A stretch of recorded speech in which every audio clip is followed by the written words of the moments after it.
Saudi Cup, hello and welcome to another Victor Black Masterclass video.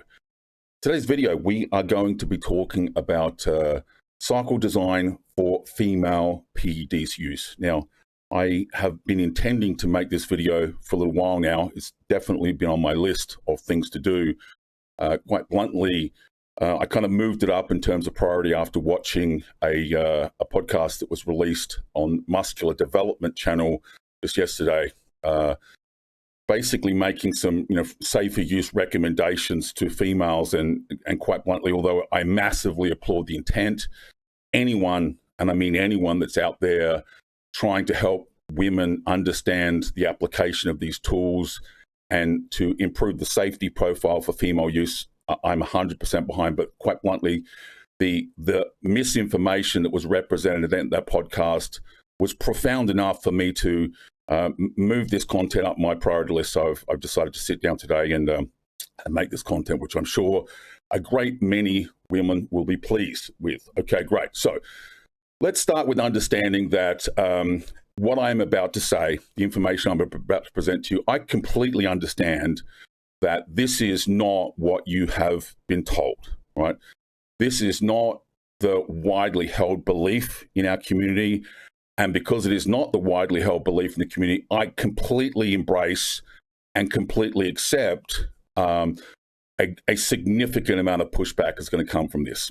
All I would ask is that when you are considering your point of view, that you attempt to gather clinical evidence or quality evidence to support your position, as opposed to what is, the typical bro practice of my mate said. Okay, I will endeavor to explain everything in enough detail that even someone that has no understanding of pharmacology can connect with the points I'm about to make. I am very open to, further conversations. If you have questions, by all means, feel free to add them onto the questions comment at the bottom of this video. I will attempt to make more content in the future, and I will include answers to those questions in future content for you. Okay, let's start with understanding a couple of things. Firstly, you have to understand that the risks that women expose themselves to when we're talking about enhancement practices are profoundly different to the risks that men expose themselves to. Because women are so exquisitely sensitive to growth promotion agents, the doses that we require to realize effect in that cohort are mind-bogglingly small in some instances as we go through the amount of androgens and the amount of other growth promoters that are required for clinical effect. Some people will be a little shocked at what those dosages actually are. The problem is that there are a class of problems that women face that really are moot points for men, and principally that is the impact of male secondary sexual characteristics. If a man's voice becomes deeper by the application of androgens, this is, who cares? You sound sexier, basically. This is a highly undesirable and irreversible outcome for female PED use. Sadly, unfortunately for us, it's also one of the first problems that present. If you look at the fabulous data we have from the transgender community, in other words, individuals that were born as females and are using androgens very specifically and deliberately trying to induce these outcomes, that is, in my opinion, the very best data set that we have, along with female HRT application. Of course, we have a good deal of clinical data on various testosterone derivatives, but in terms of the virilization consequence of use, the best data to date that we have comes from the transgender community, and it pretty clearly shows that basically, one, changes to the voice anatomy are irreversible. Okay, it doesn't matter how much anti-androgens, it doesn't matter how much estrogens that you apply, you cannot change a masculinized or virilized voice architecture or voice anatomy. It is once that change happens, it's permanent. Okay, and as I said, unfortunately for us, it's one of the first changes that present. So my first takeaway, ladies, is understand this: men who use these problems have a very long list of concerns that we are worried about: our heart, our brains, our kidneys. And by all means, I would encourage female users to be mindful of these issues, mindful, okay? But it's important to understand that there are a class of problems that are going to present themselves that are unique to female use. We refer to those use as virilization or masculinization outcomes, and they present themselves at doses which are so small that basically you will see them before you have health outcomes. So it's all well and good to say, get regular blood work, get an echocardiogram. I fully support that. You will hear no criticism from me, but understand that in no way does that that pathology work or that scanning or imaging work basically give you a preventative measure against virilization. And one of the principal reasons is this: if you take an anabolic steroid, with the singular exception of testosterone, you cannot measure the amount of testosterone, or the amount of that anabolic steroid in your serum blood levels through standardized on-demand pathology work. Yes, I do agree we can measure this under particular research conditions. We have plenty of clinical studies that do this, but I'm talking about in real world day-to-day practical application. If you walk into your local pathology lab and ask for what we would basically call bioassays of different androgens, they cannot provide this to you. Testosterone, estrogen, prolactin, growth hormone, IGF-1, yes. But if you want to know how much anavar you are basically realizing in serum concentrations consequential to your unique genetic individual response to that drug, that is not possible, okay? So in other words, pathology work, okay, as much as I applaud it, does not provide a measure of preventative outcome for female use against androgens, okay? And I say again, I repeat myself, that those outcomes, those virilization outcomes, those masculinization outcomes are going to present before you have kidney problems. They're going to present before you have liver problems. They're going to present before you have cardiac or cognitive function issues. They will present at mind-bogglingly low levels of androgen use. So let's get on with the recommendations that I make for female use. Now, the first thing that women just have to get over, I am very empathetic here, but you simply have to get over this fear of injectable pharmacology. I say this to men, I say this to women, and the story is just like men. I'm empathetic. And yes, I do agree that you can do a cycle or two using oral compounds, sure.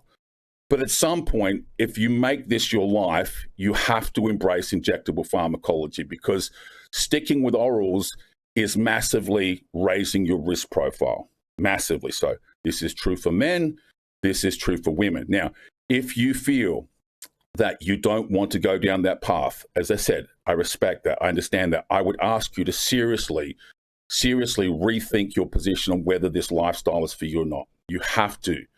If you want to protect yourself, whether you're a man or whether you're a woman, if you want to protect yourself from the long-term application of these types of tools, you need at some point to embrace injectable pharmacology solutions. The reason that oral pharmacology exists in a wholesale manner is to improve adherence rates for the general public. The general public don't lend themselves well to injecting themselves on a regular basis. I get it, I understand it, but there is no evidence to support the fact that orals are safer or more effective or more efficient. In most cases, if you ask most toxicologists, they will agree with you that that's the downside. It improves adherence to protocols, but basically it introduces another level of risk, both in terms of liver toxicity and in terms of the limitations of the tools that you can actually physically access. So let's talk about the tools that I recommend. Again, I was motivated by that content the other day to kind of pull this forward, and a couple of reasons. In my opinion, the two safest drugs that women can use are testosterone and recombinant human growth hormone, and both of those drugs in that content were basically set aside as not suitable for women for various reasons. Let's discuss those before we get onto cycle planning. One, testosterone is very plausibly the very safest performance-enhancing drug for women, and there's a number of reasons for that. I just want to mention 6 of them. One is, it's fair to say that there are a great many different definitions for what bioidentical hormone means, and yes, I completely agree. Most people that are injecting testosterone, testosterone, synthesized testosterone, this is not technically a bioidentical hormone. It is typically derived from a plant base. But the premise here is it's as close to a natural hormone in the human body at these levels as we have available to us. Yes, it's true that various hormones do exist in female physiology under certain circumstances, like during pregnancy and things like that. But without question, testosterone goes to the top of that list. It's the closest thing that we have to bioidentical hormone, and really, it's the only hormone that we have true long-term safety data use on in humans. Yes, it is true that there's some good quality clinical evidence on many other testosterone derivatives, but typically they are relatively short-term trials in the grand scheme of things. We're not talking about 20 years. The only hormones that basically we see in that type of time frame where we have good clinical evidence on is really, we would say, insulin, recombinant human growth hormone, and testosterone. They're the ones that we have the best long-term safety data on in humans. As I said to you, it's the only AAS, the only anabolic androgenic steroid that we can measure in serum and titrate against. If you've seen my information on the drug Anavar, the degree of bioavailability on an intra-individual genetic basis is truly mind-bogglingly profound.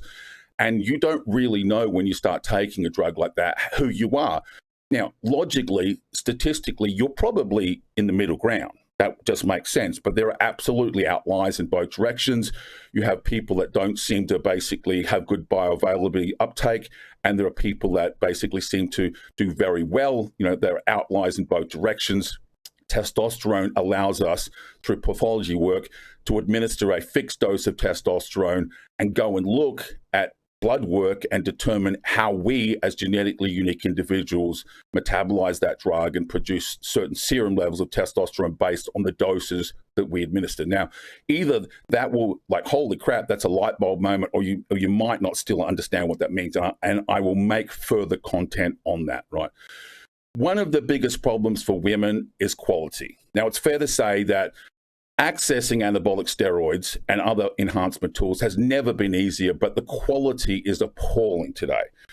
If you are aware of the problems in this domain, you'll understand that one of the concerns, I won't say biggest, one of the concerns that we should have as female users is, how do we know that vial of primobolan, which is, in my opinion, a drug that is suitable for female use, how do we know it's primobolan?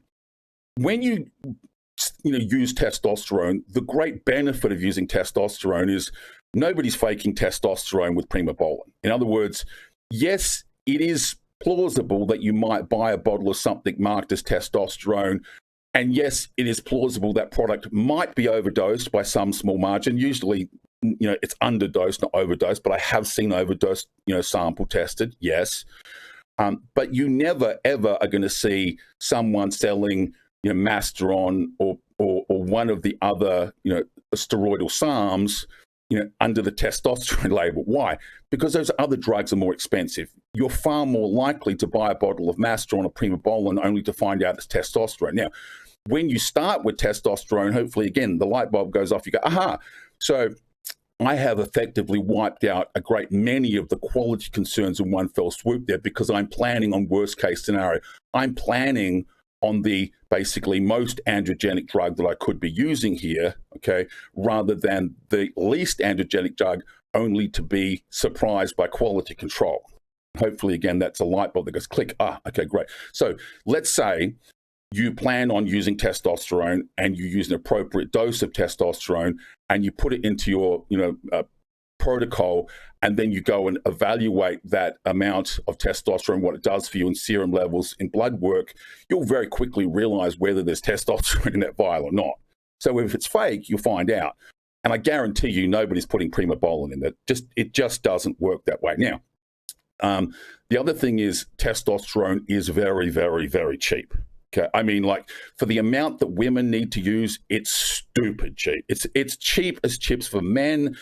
When you figure out how long a vial of testosterone is going to last a woman, it's ridiculous, right? And the benefit of that is it actually allows you to save some money on the more expensive drugs like Primobolan or Anavar, and put that money towards recombinant human growth hormone, because that is an expensive compound. And again, it's the only hormone that we have true long-term safety data on in humans. Okay, great. So repeated that in 2 bullet points, so I apologize. Okay, some facts about recombinant human growth hormone for women. Let's start with this. Understand that in women, 1 international unit a day is more than enough.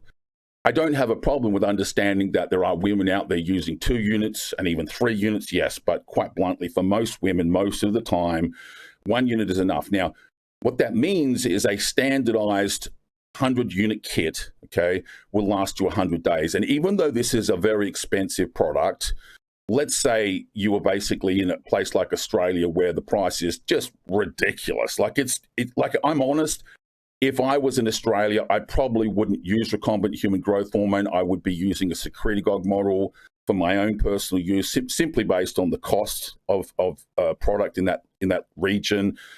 That's not a reflection on growth hormone. That's a reflection on Australia. Places like America, places like the UK, places like Asia, recombinant human growth hormone sells for somewhere between $200 US and $250 for a 100-unit kit. Basically, in Australia, I've seen it sell for 650 Australian dollars, which is just ridiculous. But even then, if you're buying a kit and it lasts 100 days, that basically means that the growth hormone costs you $200 a month. Now, that's a lot of money. But understand this. Everything else you're using, because the doses that you're using are really cheap. So what the benefit of that is you kind of go, okay, so I can probably afford 1 really expensive drug. And please understand, there's lots and lots and lots of professional guys out there, guys that are, high level, amateur and professional bodybuilders, and they're spending a shit ton more than $200 a month. So even if you're in Australia, worst case scenario that I know of, and you're paying 650 Australian dollars for a 100-unit kit, and that works out to $200 a month for you, okay, then the reality is that by comparison to what men spend, you're still getting off cheap. Now, when it comes to men, okay, that's kind of a different story, because once you start to get into the 2 units and 3 units a month, you can see, okay, so that would be, okay, potentially $400 a month or $600 a month. I simply wouldn't spend that. But $200 a month, in the context of that's your biggest bill that you're going to get, if you're an aspiring professional or a serious recreational amateur, that may or may not be in your budget. If you can afford it, right, I would highly recommend it, because it's the one drug that you can use year-round without fundamentally consequence of, masculinization or male secondary sexual characteristics. Every single drug that we use plausibly has problems attached to its use. Principally, you'll find with products like recombinant human growth hormone, they are the elevation of insulin resistance, and consequential to the dosage here. This is rarely a problem in women because of the dose response. Now, it's important to understand 2 things here. 1, yes, we can test recombinant human growth hormone and biaso. So people that say, I'm not sure whether it's even real or not. Again, the great thing is, unlike Primobolan or unlike Masteron or unlike Anavar, just like testosterone, if you understand what you're doing, you can set it up so that you can get an approximate indication of whether or not that growth hormone is basically raising your IGF-1 levels. Okay, now, that doesn't really lend itself to what I would call finite quality assurance. There's certainly flaws in the model, but it's good enough to say it's legitimate growth hormone. It's producing elevated, beyond supraphysiological range IGF-1 levels for me as a genetically unique individual. And now, here's a big one again. What happens if you get screwed over? If you get screwed over with growth hormone, usually what it is either nothing, or historically, it's fair to say, I almost shudder to say this, but yes, it's true that historically people passed off HCG, okay, as growth hormone. It was a relatively common scam, a while ago, and this is where the kind of like the bro law basically talks about using home pregnancy test kits and that to evaluate whether it's real growth hormone. Now, what that does is, okay, it's an interesting little trick, yes, but the reality is that the point I'm making is you're most likely, if you get screwed over on quality assurance here, to either find out that you paid for recombinant human growth hormone and you got nada, right? Either there was some problem with degradation of the protein hormone. Okay, it happens, it becomes denatured, or alternatively, it wasn't growth hormone to begin with.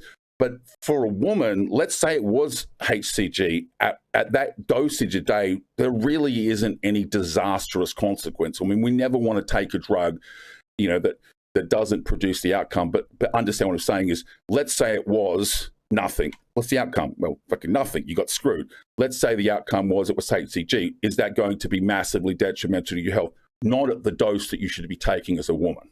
Okay, not at that dose. Now, as I said, we can test this in bioassay, and we'll talk about this in later material. So let's get on to an overall discussion about how I would put together a cycle design for someone who's committed to this lifestyle. I have shown this graphic image numerous times for men. This is the first time I presented it publicly for women.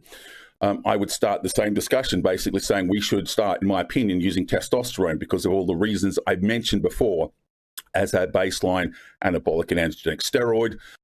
And if you understand the data that I've presented historically on my Safe for Use webinar, if you haven't watched that, go and watch that. 3 milligrams of testosterone a week in female use approximates the limits of natural testosterone. That is a huge takeaway, ladies. 3 milligrams a week, not 30, not 30, 3, okay? If you administer 3 milligrams a week of testosterone and then in a couple of weeks go and get your serum testosterone levels evaluated through pathology work, you will be able to see how you as a genetically unique individual respond to that dose. And then what you'll be able to do is titrate up or down based on what you see in blood work, okay?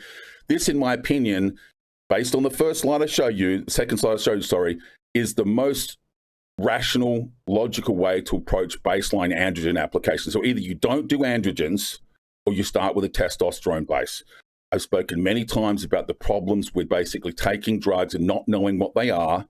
This eliminates that discussion. I've spoken many times about taking drugs and the high degree of bio-inter-individual availability. You cannot tell whether you're a hyper-responder until you start to see consequence of use. Okay, so if we start with that, then plausibly what we would then do is talk about adding additional tools to the table. Obviously by using testosterone acts as a substrate for aromatase activity. This produces the estrogen that we require for activation of the estrogen receptor beta, gene transcription activity, which results in protein accretion and reduced muscle protein breakdown. This is as true for men as it is for women. This is equally true for us. The estrogen receptor is a hypertrophic pathway in its own right. And then plausibly, we would look at somatropin or recombinant human growth hormone as the next cab off the rank. This is a hypertrophic agent, plus it provides soft tissue support. And at 1 unit a day, this is something that you can basically take for life. So both of these drugs, let's say we put both of these drugs on the table. Let's say we were able to basically take 3 milligrams a week, go and test our blood work for the serum levels of testosterone, and we're sitting right at the thresholds of what's plausibly natural for a female. That would be what we would associate with male use to say 200 milligrams a week. In other words, you're bouncing against the upper limits. Now, what would 4 milligrams a week do? Well, plausibly, it's going to push you outside of those limits. And plausibly, the moment you cross that physiological barrier, you raise your risk profile. This is how the discussion works. But the good thing about testosterone is you could potentially, let's say that was used 3 milligrams a week, you could on occasion, on a individual risk profile, maybe raise that up to 4 milligrams a week. Now that's introducing more androgenic action, completely agree, but you have to understand so is adding masteron, primobolan, nandrolone, anavar, right? The benefit of using testosterone is quality, and the benefit of using testosterone is the ability to basically measure what our serum levels of testosterone are. So if we said testosterone and then somatropin, recombinant human growth hormone, I would recommend that you consider using ARBs like telmisartan or losartan. We know that in women that these drugs have produced improvements in body composition through the effect of being a myostatin inhibitor. Now, whether that is clinically effective in men is a question, but we actually have clinical evidence that in women who are only given these compounds that we see improvements in body composition. So to me, that would be a no-brainer. The many benefits of using these compounds, basically, and I've listed them out many times, but in this particular case, I add them as, myostatin inhibition. And then we would look at insulin analogs, insulin sensitizers, more benign products like creatine monohydrate, and we would potentially even look at injectable carnitine. Now, the benefits, and also I'll just point out there, on what I would call a somewhat cyclical basis, we could consider the drug clenbuterol at very moderate doses. Now, the benefit to this model I'm describing so far, at 3 milligrams a week testosterone, if you have effectively raised your androgen levels from your current level of testosterone up to the plausible natural threshold levels of a female, one would expect, just like we do in men, to see some contribution to benefit there.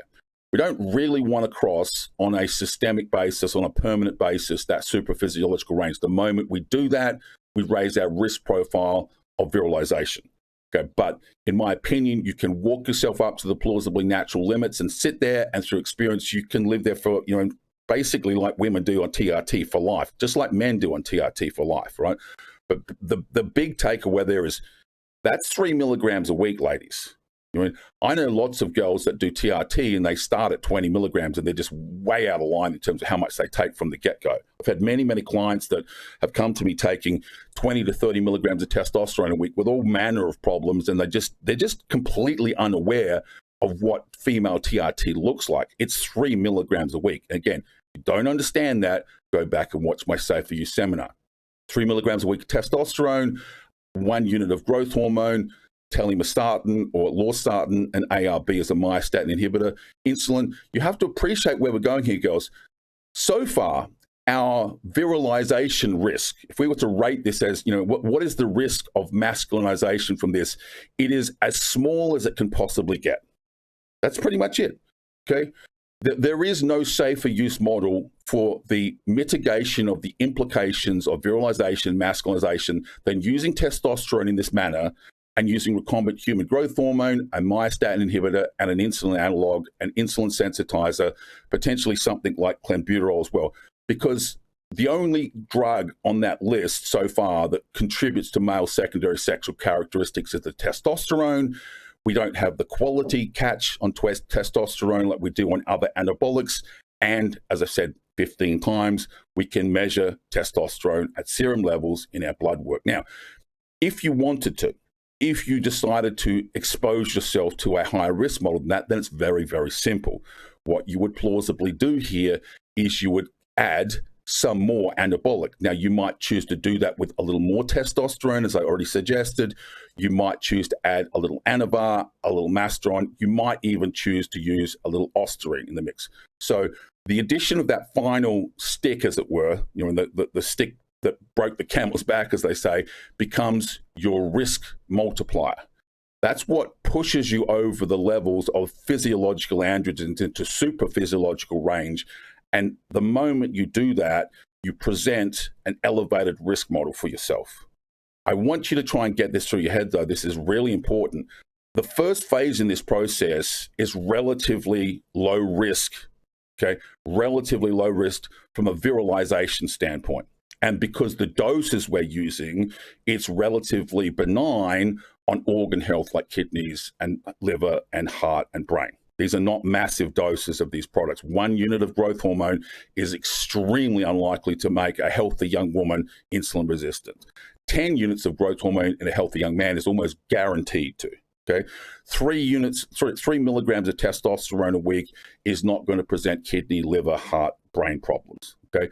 So this is the fundamental framework of what I consider to be the only logical, rational way to approach female use. Now, I completely agree this model is premised on a number of things. One, you have to be willing to inject yourself. Now, if you're not willing to inject yourself, ladies, as I said, I completely understand that for a season or a cycle or two, there are options that you can take with oral only, models, no problems. But eventually, if this life is for you, you're going to have to man up, as they say, and be willing to look at the intramuscular or subcutaneous administration of pharmacology. Okay. This is it. This is it, ladies. Hopefully, anyone that looks at this go, yeah, you're right. Like, this is not how we discuss things, as evidenced by the podcast on muscular development. Okay. But this, when you think about it, is the lowest risk from a quality point of view. Okay. There are some downsides to the model. One, it's more moving parts and therefore more to learn. But this is why I'm starting Enhanced Women, to help women with understanding the detail, the devil of the details. Please don't think that this video is the only video I'm making on this subject. This is kind of, I rushed this forward because I want to get the framework in front of people. We're going to be drilling down into each of these compounds with great detail. Okay. So yes, there's more to learn. Check. Yes, there's more moving parts, more to juggle. Check. And absolutely, unequivocally, without question, this model is going to cost you a lot more money than 20 milligrams of Anavar a day is going to cost. No question whatsoever. That is even not even, that's like a non-debate, all right? Anavar, even though it's considered a relatively expensive anabolic steroid, it's quite easy to get. It's moderately, it's reasonably priced compared to a model like this. This model is basically placing your health and your femininity above the cost of execution by a factor of tenfold. So that's it for today's video. If you're interested in the type of content that I'm making here, please consider becoming a member of enhancedwomen.com. And I look forward to seeing you at the next Victor Black Masterclass. Sawadee Cup.